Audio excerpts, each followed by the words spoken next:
That's right. Kick me off another song. Kick me off another song, and I got that for you. Blam! It's just a BB gun. It's just a BB gun, YouTube. It's not. It's not a real gun. But I'm gonna keep it right here for anybody who want to kick me off another song again. All right? Dare you? I dare you. Anyway, let's get into the story. Why I got kicked off a song, and the song that I got kicked off of. It's called "Get On It." It's a song that it's a Tay Tutta song. Now, if you guys haven't heard of Tay Tutta, I suggest you go to Spotify, look him up. All of his songs on Spotify. He has a small catalog on Spotify, but all the songs on Spotify are smashing bangers. Right now, let me see. He got one that's blowing up right now. I'm just checking my Spotify. Why You Go on Spotify is blowing up right now. So get on Spotify, stream, you know what I'm saying, show some love. Tay Tutta. Anyhow, there was a like a year span of time where Desert City Entertainment, Mission Life Project, and Worst Case were in the studio almost every day. The studio was at Mission Life's studios, and we would just come in and collaborate on songs and just record almost every single day. We were in there. This is a time where we were performing almost every weekend, where we were throwing shows together, where we were just collaborating big time because we had aspirations of just having a solid movement in Arizona. We would get to the studio, we would sip on a little something. Some people would smoke on a little something, and we would just get to recording, pulling up beats, recording, pulling up beats, recording, pulling up beats, recording. If any of you guys were ever studio rats, you guys understand the process. You go to the studio and you just live there. So after work, we would just go, and different people work different times, so people would show up at different times. But our life at that point in time, in that year about span of time, was each other.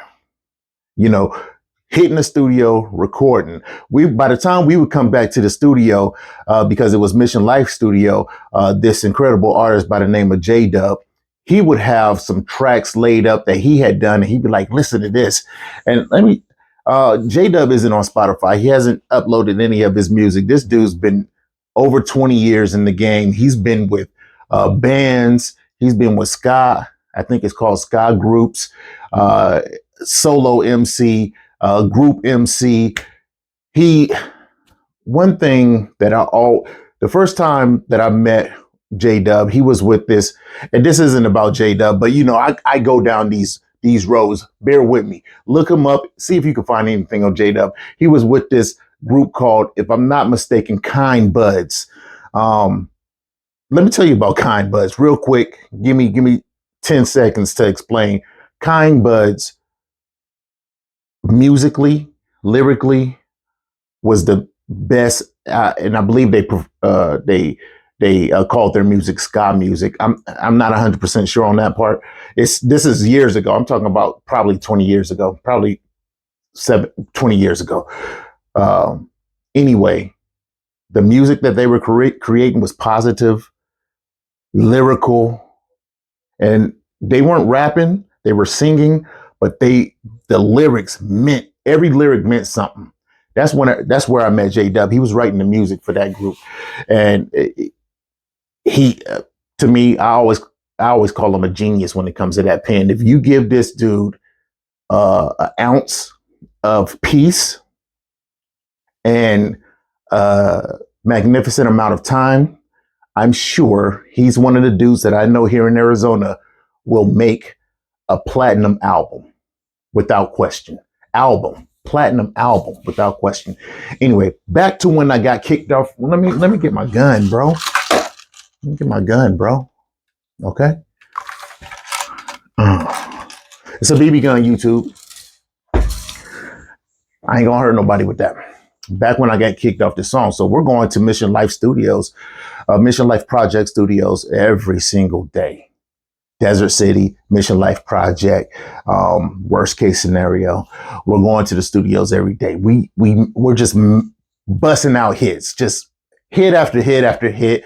We drop the hit that weekend. We're performing it at a show. You know, we love the process. We love being with each other. We have some disagreements, small disagreements here and there, because there's different personalities and a lot of strong personalities amongst all these groups. You got masterminds in this group. You got lyrical artists in this group. You got overseers. You got big brother types. You got reckless niggas in this group that want to fight. You got almost pimp personalities in this group. And when you get someone who has a pimp personality with a big brother personality, and I'm not saying I'm a big brother personality, but I kind of can be, some things I just don't like to see around me. So I'm going to say something about it. And then you clash a little bit, but then you throw it in the music. It makes for great music. Who cares? Bring every type together, acknowledge your disagreements, and put it in the music. Wu-Tang did it. And if you know anything, Wu-Tang Clan ain't nothing to fuck with. So I come to the studio and Tay Tutta and Lord Verse are recording a song called Get On It. Now, I swing up in, I hear the beat, like, dang, boom. Miss Crystal, she's singing on a hook. Ooh, wait. I think, let me think. I want to say,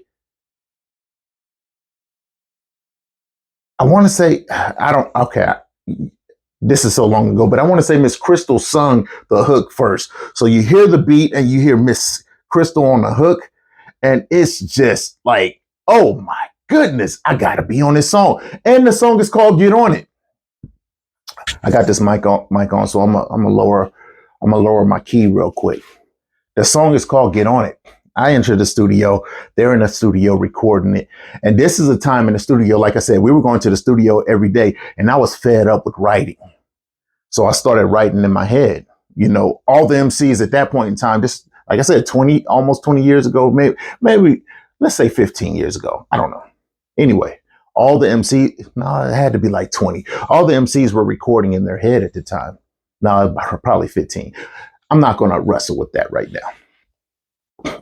They were recording in their head at that point in time. You know, Jay-Z, Lil Wayne, and a couple of other were coming out and saying they put the pens down, we're doing everything in their head.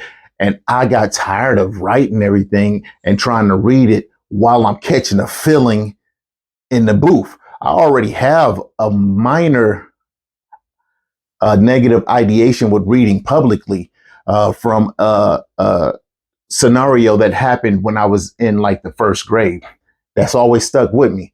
So now I got to fight that while I'm getting wild with my music. You guys heard some of my music, hopefully, and you see I get a little amped sometimes. And if I'm getting wild with it, I'm like, I'm not writing no more. I'm doing everything in my head. So while they're recording, I'm sitting back writing in my head.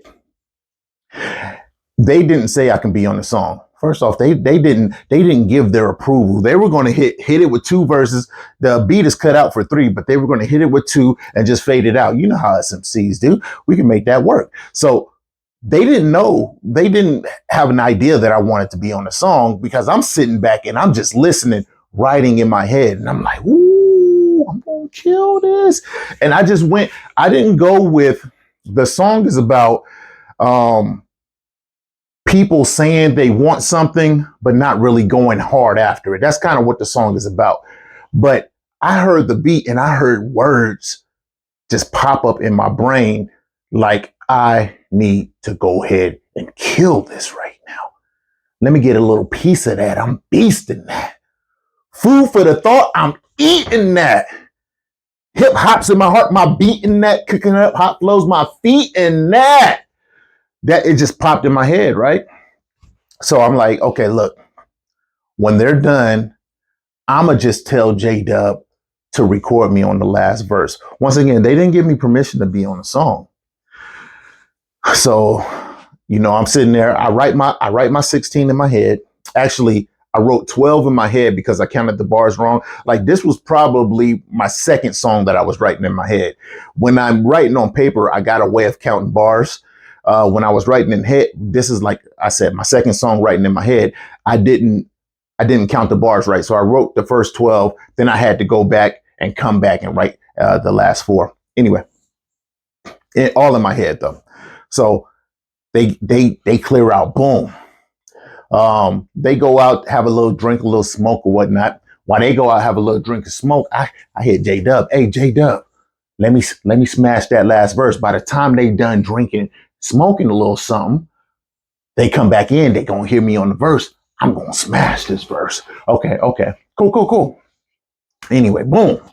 So they doing their thing. J-Dub hit the beat, line me up. It took me about 7 takes. Maybe about 7. Well, it took me about 7 takes to get that first 12 that I had in my head. I realized it wasn't long enough. I went back, boom, wrote the last, took about 10 minutes for me to write the last 4 bars in my head, came back, knocked that out in about 7 more takes. I'm a take master, so I'm not a one take genius. I don't do that. When I spit a bar, I hear how it sounds, and then I make changes and corrections to try to make it sound like I heard that sound in my head. Sometimes it doesn't always come out. Some people are geniuses at that. I'm not one of those dudes. I got to say it several different times before it matches up to that sound that I have in my head. Boom. So I take it. Boom. I'm feeling great. J-Dub think it's the hottest verse. I think it, not the hottest verse on the song, just the hottest verse. I think it's the hottest verse. I'm like, man, these dudes are going to love this addition to it. Man, I couldn't wait for everybody to hear it. You know, when you have one of those verses that you know set the whole game on fire?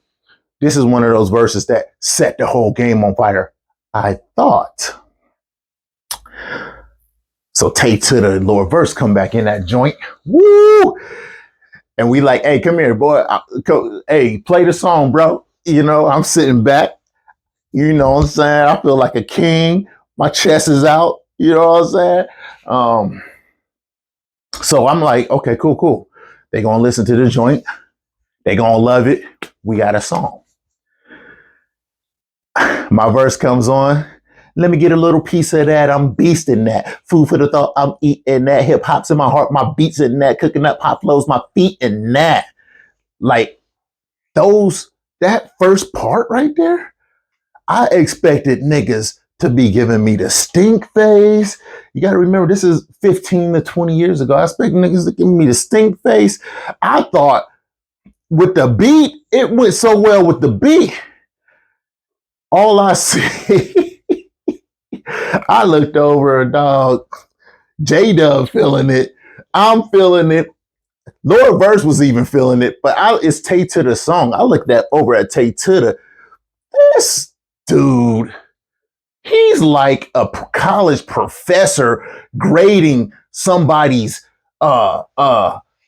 exam, bro. He's like, no stink face, no nothing, not bobbing his head. And when it was over, I knew he was going to take me off the song. I knew it, bro. I could see it in his face. I've been taken off of songs before because there was too many verses to go on it, so only the hottest couple got to go on it. I've been taking off songs before in that case. I've been taking off songs before because the person, the author of the song, didn't like my take on it. He wanted me to rewrite it. I would rewrite it. It would go down. Boom. We good to go. This dude, no rewrites, bro. No rewrites. He didn't like the verse. He took me off, and that was that. And let me tell you, let me get real about how I felt about this. Let me tell you the truth of how I felt about this. When you write one of the hottest verses, and it's one of the hottest verses according to the beat, because the beat and the song, and you guys got to listen to Get On It. Go to Spotify, hit in Tay Tutta, Taytutta, Tay Tutta. Go to Get On It. Tay Tutta and Lord Verse kills their verse. My verse is last. How it made it to Spotify. I'll tell you how. Tay Tutta didn't upload the song. Somebody uploaded it for him, and they uploaded the copy that I was on. Woohoo! You guys get to hear that. But when I tell you, Tay Tutta did not like the verse. He said it doesn't go with the song. It's not on topic. This is a topical song. This doesn't work. There was no rewrite request. There was, we're taking the verse off the song.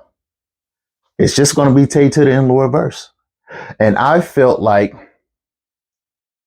okay, I'm pretty easy going, but my heart was like, hey, it didn't take me long to write it. It took me about 30 minutes to write it. So it didn't take me long to write it.